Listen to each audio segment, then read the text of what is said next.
Hi friends, I'm Cate from Family Missions Company. Happy Advent! It's so exciting to enter into the season of preparation for the coming of Christ our King at Christmas.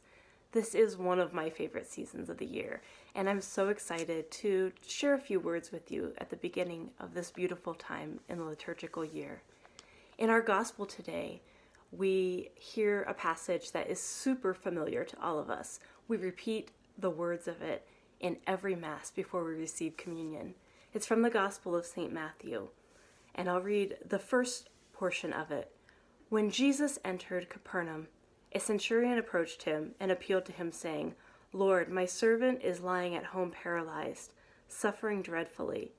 He said to him, "I will come and cure him."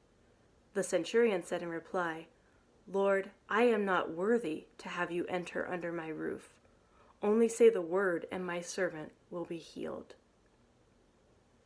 We repeat these words of being unworthy and relying on the Lord's healing at every Mass before we receive communion.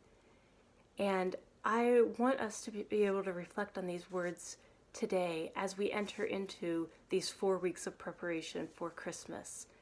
Because oftentimes we enter into these seasons of preparation like Advent and Lent, desiring to make ourselves worthy to celebrate the great feast of Christmas and Easter.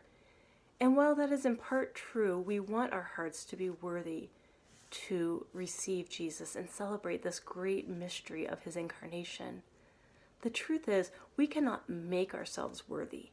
Our Advent prayers, our fidelity to our meditations, our perfectly praying the rosary each day, or doing our Advent wreath or Advent meditation that we set out to do, none of that makes us worthy.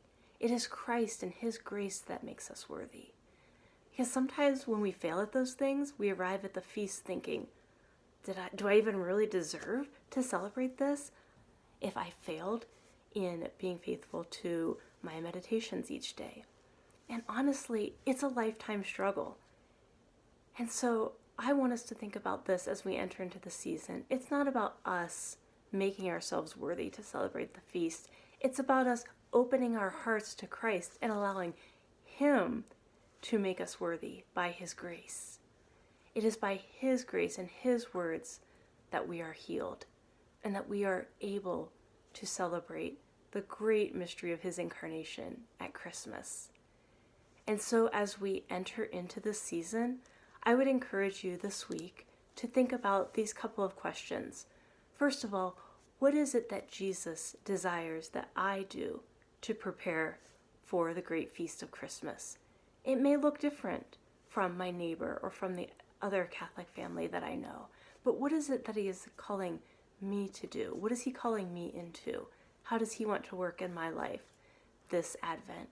And it's okay to keep it simple, something that's simple and manageable, especially during the season that tends to be very busy for many of us. And then secondly, let's ask ourselves, do we tend toward the spiritual perfectionism? And if so, what is it that God desires us to do to let him work in our hearts during the season to overcome that? Ultimately, it's not about what we do.